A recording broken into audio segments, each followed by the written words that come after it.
The DIESOL podcast, Digital integration in English as a second or other language. episode 34, Punctuation.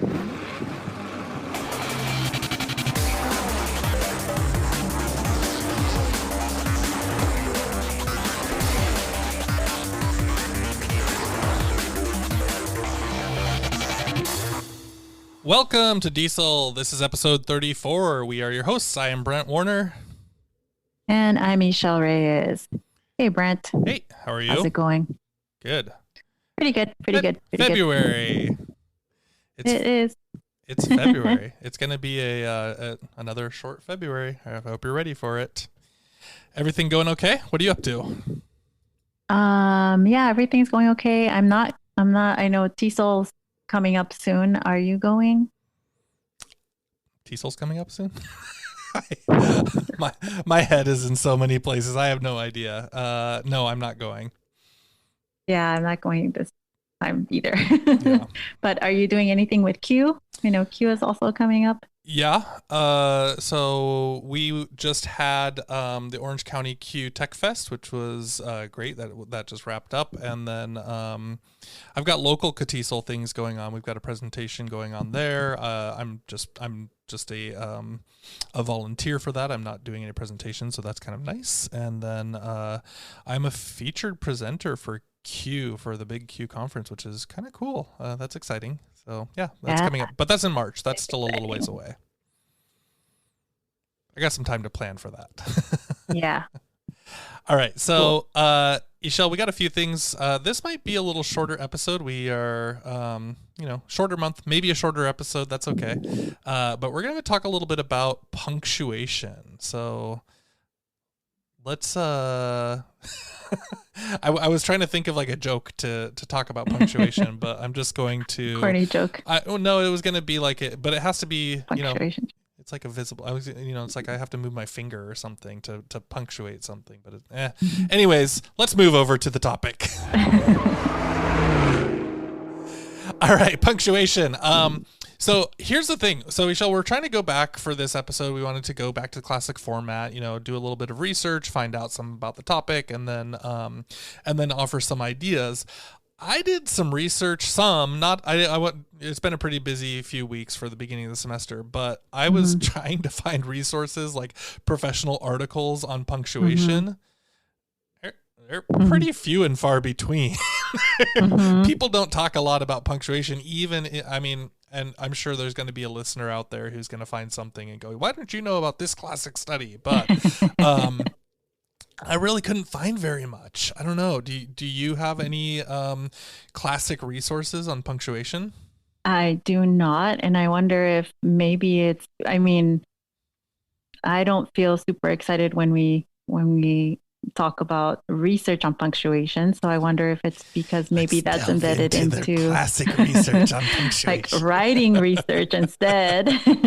Yeah. So here's the thing, right? We're going to be talking about punctuation, but punctuation is totally context dependent, and many people, you've got your, prescriptionists and prescriptivists and all these things like who are, hey, I want to have these straight hardcore rules about punctuation.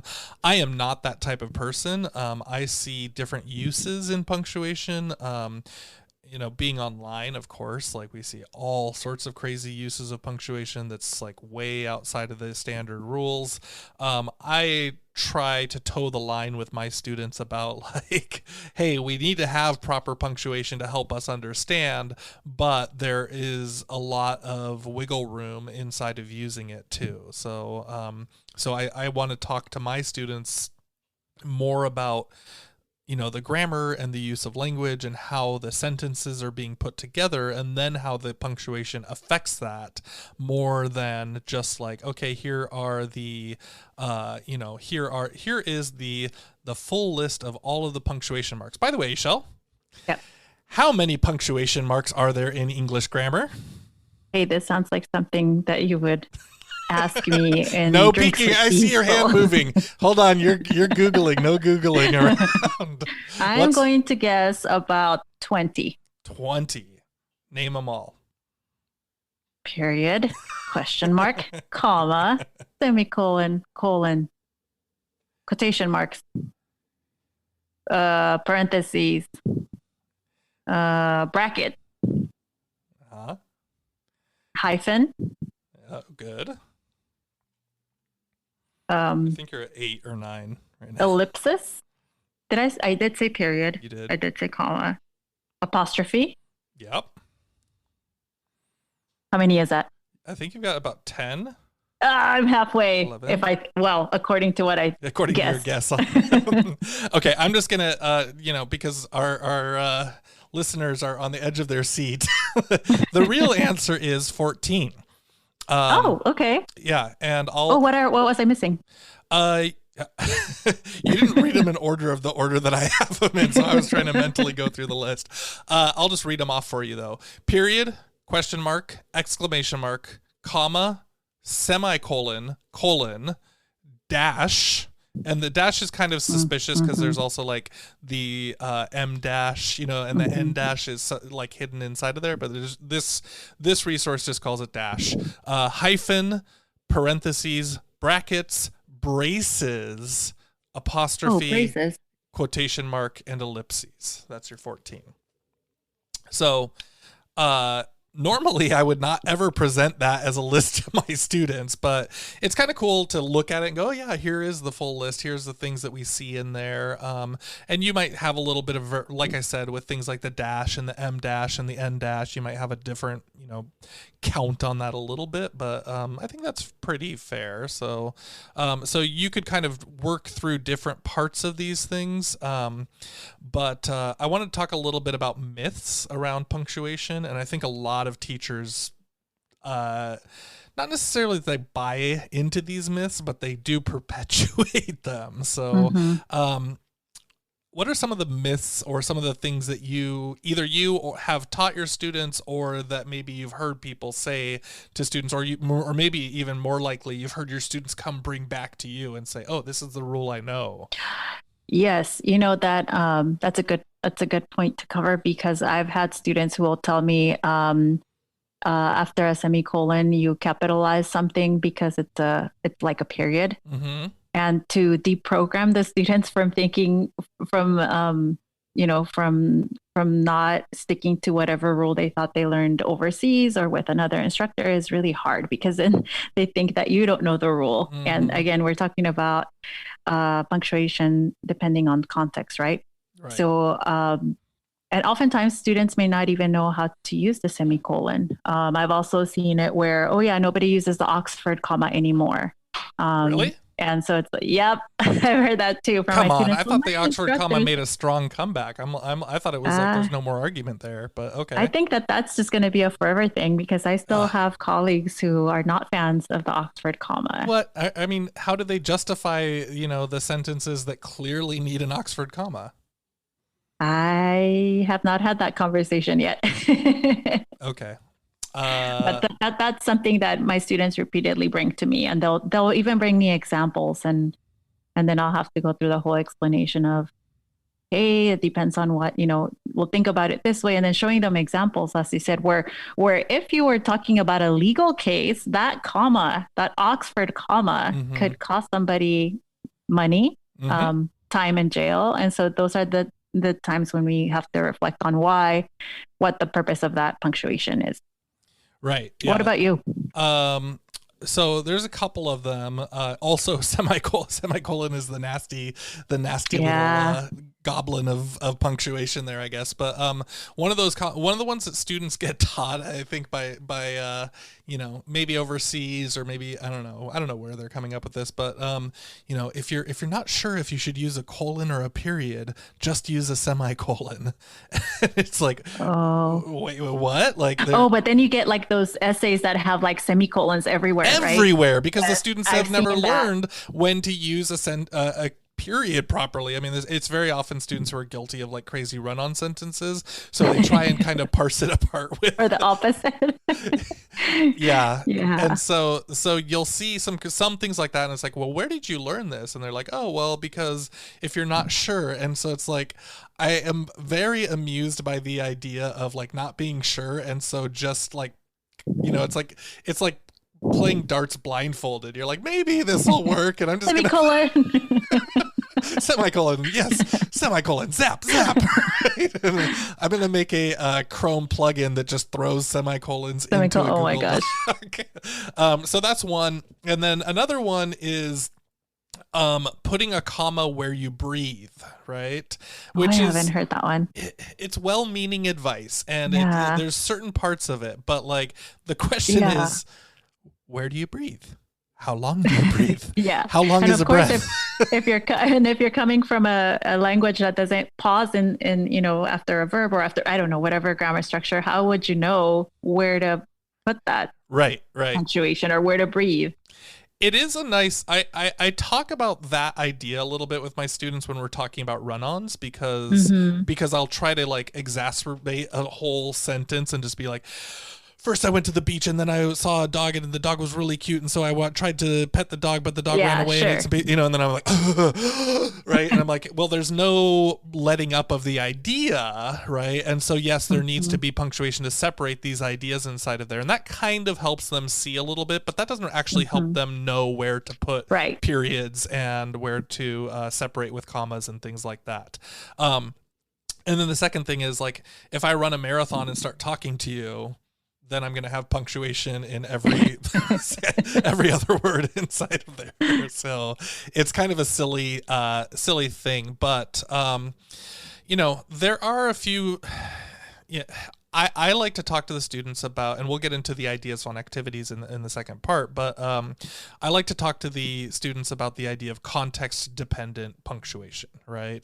So it's not really about teaching punctuation directly. Here is exactly how you use an ellipses, and here is exactly how you use this. It's like, well, what is the purpose? What are you trying to do? Oh, I'm trying to show that this idea is trailing off in my creative writing. Oh, okay, well then you might actually use an ellipses or something, right?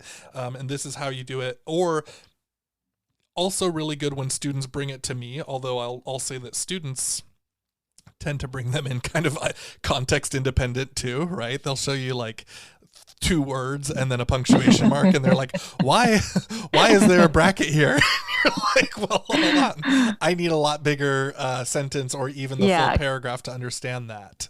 Right, because oftentimes, it's dependent on the sentence before it or the thought that came after it, and maybe on the feeling that the writer wanted to evoke as they're telling you whatever it is they wrote. Absolutely. So a couple resources, and Ixchell, if you'd like to share yours too. I'm going to start off with a book that I grabbed, which is like, of course, if we're talking punctuation, it's going to be nerdy, but it's called The Best Punctuation Book, period.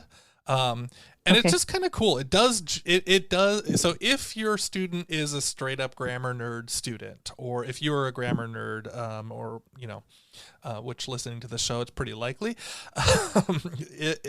it does break down every single, grammar or punctuation mark and how the grammar works inside of it and the different uses of them. So I'm looking at it right now. I got the Kindle version of it, and it's like, okay, so let me skip to a section just as an example. So quotation mark. Okay. Quotation mark.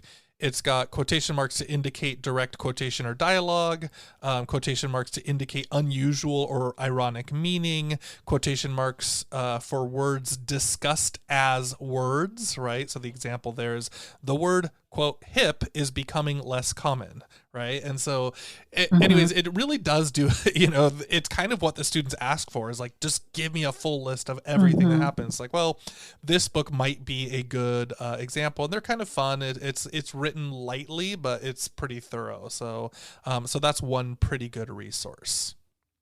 That is pretty cool.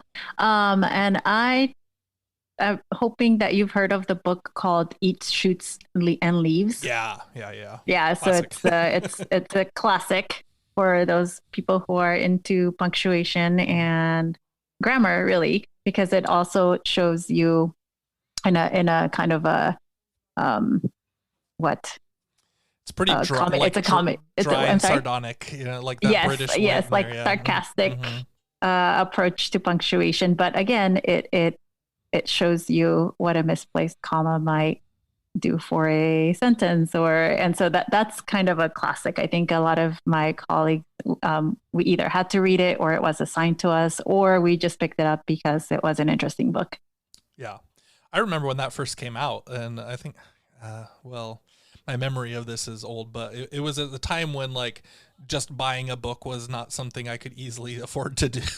So I remember seeing it at the bookstore. And if you remember going to bookstores, and I'm like, I want this book, but can I really justify paying, $13 or whatever it was for it? Like, so yeah, that is of course I did eventually get it, but yeah, that's a great book there too. I'm going to share the oatmeal.com. I think a lot of people follow him from his Instagram account. I've been following him for a long time, and way back when he was kind of not first getting started, but before Instagram and everything, he was doing all of these comics and things, and one of them was he had a whole series on grammar and different grammar posters. He still sells them on his website, and so he's got a great one that's about the semicolon. And so I actually have it. It's up in my office. I haven't been in my office for a year, but it is pretty nice to kind of look at and go, okay, well, if students are going to insist on using the semicolon, let's talk them through this poster. And again, I think this is kind of a common theme, is that people find this fun, light language to make a kind of a dry subject doable. So they talk about this idea of, how do I use the semicolon? And he says, well, he explains it normally, but then he gives example sentences. It says, my aunt also had hairy knuckles, semicolon. She loved to wash and comb them. And he's talking here about independent clause connected to an independent clause, and it's all separated, but he's using these kind of gross or wild or imaginative images. Yeah. And I think those things are really powerful, right? Because those are the things where you're like, oh, that's going to stick in my head. It's gross, but it kind of, it's going to be there, and I'll remember that a little bit later. So, I would encourage anyone to go wild with their imagery around trying to teach some of these things. So I think that, that's a way to reach students some more too. Yeah, and then I found a kind of like a basic website called, it's just very basic in the way that it looks. It's the punctuationguide.com, but when you click on the different types of punctuation, and actually I think they list more than what you had, but I didn't count them, but it does, when you click on one of the symbols, it gives you the correct form, the correct way to use it, and then it has lots of examples. So if someone wanted to look at, like you said, ellipsis, you could see lots of different explanations. And so that they talk about MLA and AP versus APA, so maybe a little more everything all in one page, which I kind of like, especially for students who are looking for specific examples and then to contrast them with others. This is actually really nice, Ixchell, because there's no ads. It's not cluttered up with a bunch of junk. It's super clean. So I like that if you click on any of those symbols, once you go to the page, it gives you a menu at the top of just the symbols, so you can click back and forth, and it's kind of a nice visual. I like it in terms of, it's not, like you said, a lot of if you head over to the Owl at Purdue, for example, or Purdue Owl, the writing website. And I love it. I love that website too, but that's got a lot more stuff. So if you just wanted I'm sorry? They started advertising. They started running all these gross ads on there. It sucks. But but the resources but this is kind of a clean, basic punctuation guide. And it would be something like, I guess in the old days, you would purchase a leaflet from a bookstore with all of the different examples, and you just stick that in your notebook so you could refer to it. So this is just a digital version. I like that. Yeah. That's really nice. So that is I think the golden find here. That because you can just send that to students, the punctuationguide.com. It's really useful. And I do get students who ask those types of questions, and it's like, well, okay, you want that list, here's the list, right? And Yeah. it's easy to see because it's all just one page, or each one is one page and easy to look at. So thank you for finding that one. That's great.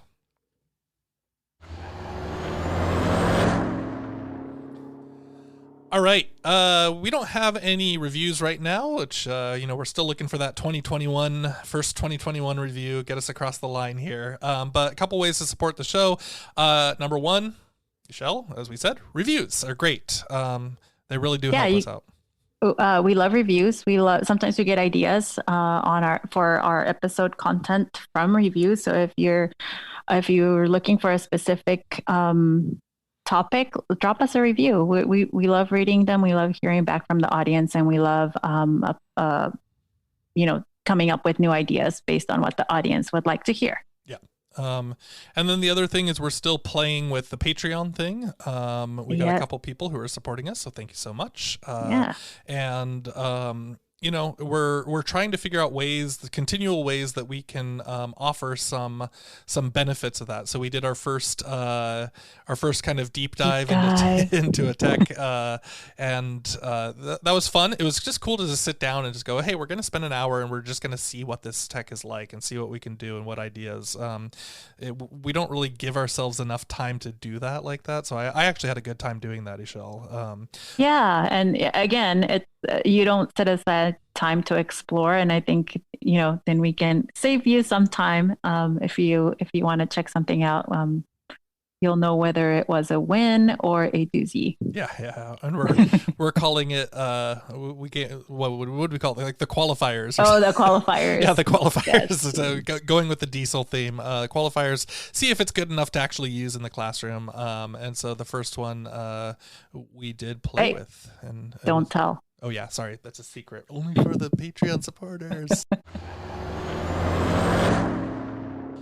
All right, Ixchell. So we've talked a little bit about, just some basics of ideas around punctuation, some of the myths, some of the things, but there's still, we're talking about the digital side of things, right? How do we get some tech involved in here to help students better understand or have opportunities to play with punctuation? Well, let's start with you. So one of the tools I like is Hemingway app. I know we've talked about it before when we're discussing writing. Hemingway app is, even though it's called an app, it is a website, a web tool, and it analyzes paragraphs and writing. It will color code I think there's like 3 or 4 different levels of analysis that it does, but it shows whether a sentence is too difficult to read or whether there's too many adverbs. And what a teacher might do here, or a student might do, is the student can type in their sentence or their paragraph. I would say a paragraph, because then you can see the relationship between ideas. And as it's analyzing and color coding, the teacher can now point out or ask the student to point out what that piece of punctuation is doing to the text. And you can then replicate that sentence and see what it does in terms of color coding. Because now you might take something out like a transition and you won't have a comma there, but you might have a comma joining 2 clauses that gives you the same relationship. Right.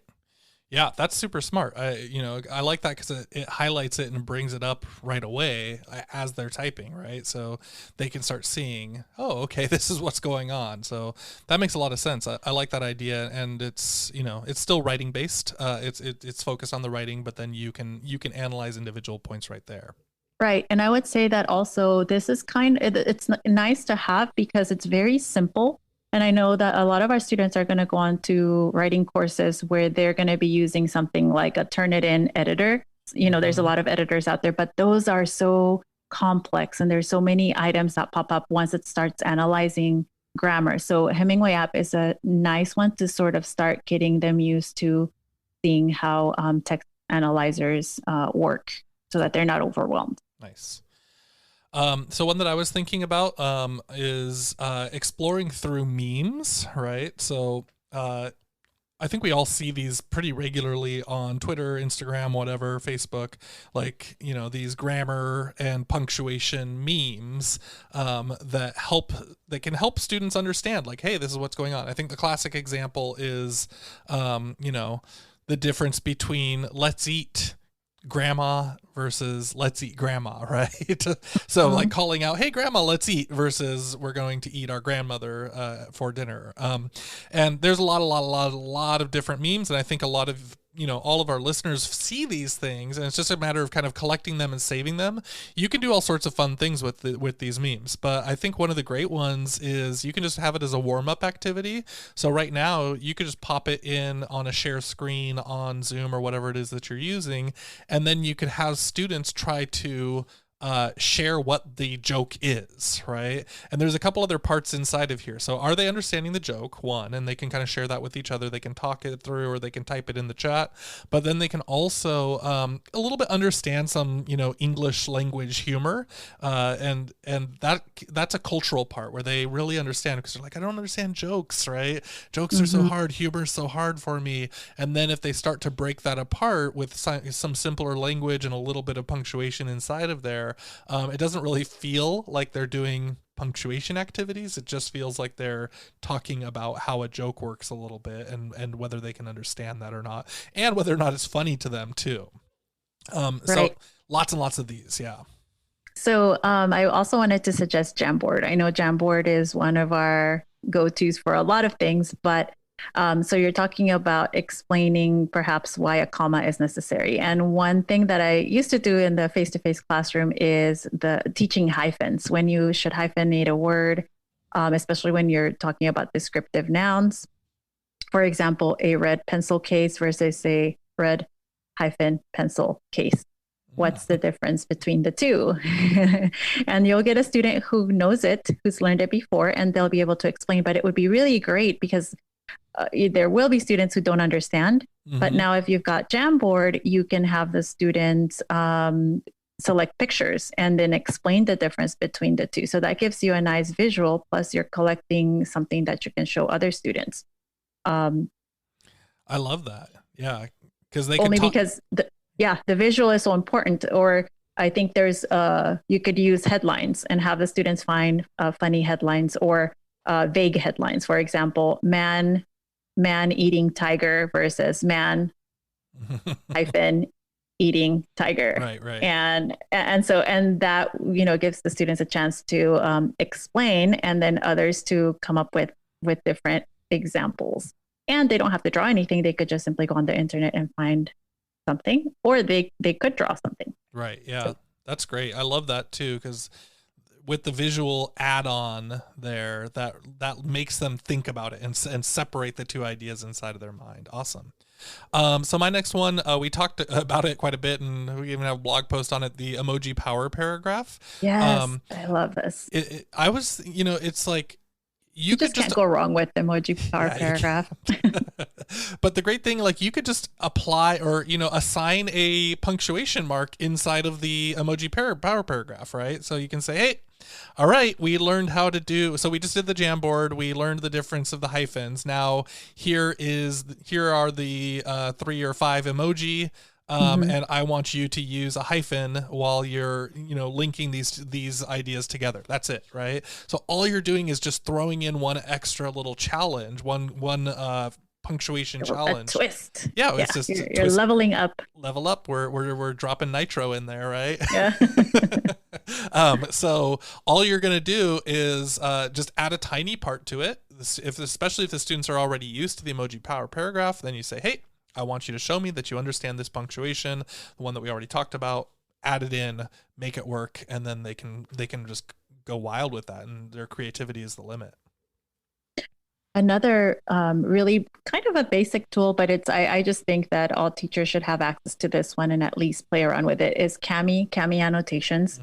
You can use it obviously with PDFs, but I like to have just a blank PDF, and as students are creating sentences, you can since you can collaborate with them in real time, you can have them go in there and highlight a comma or highlight a part of a sentence that's divided by a semicolon, and then simply discuss what that punctuation is doing to the relationship between the ideas. And because it saves everything in the cloud, now you've got notes that students can download, and also you can keep for, for their other classes that you might have in the future. But it's it's an easy tool, and it's free. And so I love anything that's easy and free. Cami is just good for a lot of things, actually, not just that. Yeah. So my last one is Padlet. So we recently got Padlet activated on our campus. So I'm super excited about that. I know it's kind of the free version is very limited to, I think, 3 Padlets, but you can delete and add. I mean, I've seen lots of teachers do it. It's like, I just need one at a time. I'll delete and I'll make a new one. Yeah. But what you can do with Padlet is you can set up some columns, right? So each column could be a punctuation or a writing goal or whatever it is, but I'm going to say a straight up punctuation, right? So, hey, here is a, show me that you know how to use a comma here. Show me that you know how to use a semicolon and a colon, right? So you've got them all separated by each other. And then you're going to ask students to write, maybe similar sentences, but with different punctuation marks. And how do they need to change the sentences in order to do that under each column, right? And so then they can see what their classmates are writing also, so they can kind of look and see examples and maybe, use that as some inspiration. But it could just be a real straightforward way for them to go, oh, okay, this is basically just a graphic organizer, super simple. But they could play with that as a way to have quick and easy goals to get into. And Padlet can offer a lot of flexibility with that too. Excellent. Okay, it is time for our fun finds. And today's fun find, it was from someone on Twitter on my PLN, and I'm so sorry. I'm terrible at remembering who exactly I learned it from. But it better not be me. I don't think it was you this time. Okay. All right. What do you got? But this is, and then I was like.co. Oh, that's not me. It's the website. Okay. And then I was like.co, and it's a GIF creator. A lot of people are creating, or a lot of teachers are creating GIFs of themselves. Mm-hmm. And this has a lot of options, and it's a simple website that you can use to create a GIF of yourself that you can put somewhere on a slide deck or on your Google Classroom header or something like that, or a website. So nice. I thought that was really kind of another cool tool. Can you do it with a transparent background, like on a green screen or something? Yeah.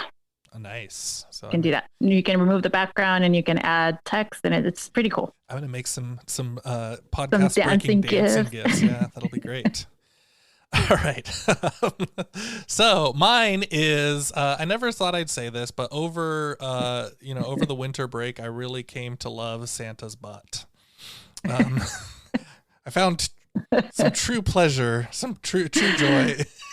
Santa's butt. In Santa's butt. Well, tell us all about it. So there's a beer called Santa's Butt, which is, I knew it had to be either beer or coffee. It's a beer, yeah. It was great though. Like, I was so surprised at how it's heavy. So sorry. It's just such a dumb joke, but I love it. So anyways, Santa's Butt is a they give out these kind of seasonal beers, I guess, whatever they are. And during the winter time, they have this one called Santa's Butt. It's a porter. It's a good time for if we're still in the cold season. It was very, heavy but enjoyable. And if you are into a little bit heavier, darker beers, it seemed to only be seasonal. So the thing is that I found it at, what is that place called? World Mart. World Mart? Yeah. Or World I think it's World Mart. Okay.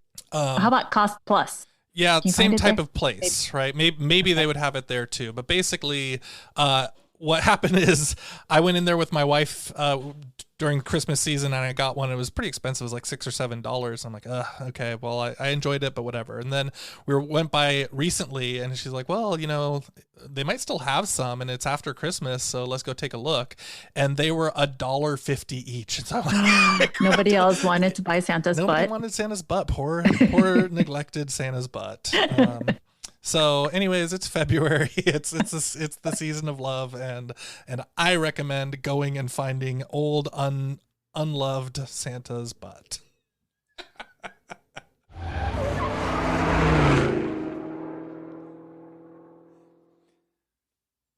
Thank you so much for listening to the show. You could win a one-of-a-kind DIESOL pin by leaving us a review on Apple Podcasts, as we've said. And if you're giving us a shout out in any other way, make sure you tag us on social media. For the show notes and other episodes, you can find us at diesel.org/34, so the number 34. And of course, you can listen to episodes at Voice Ed Canada. That's voiced.ca. We are, of course, on Twitter. That's our number one place for us. So the show is at Diesel Pod, and I am at Brent G. Warner. I am Ixchell at Ixi_Pixie. That's IXY_PIXY. In Azerbaijani, thank you is Sahol. Sahol for tuning into the DIESOL podcast. Thanks, everybody. See you soon.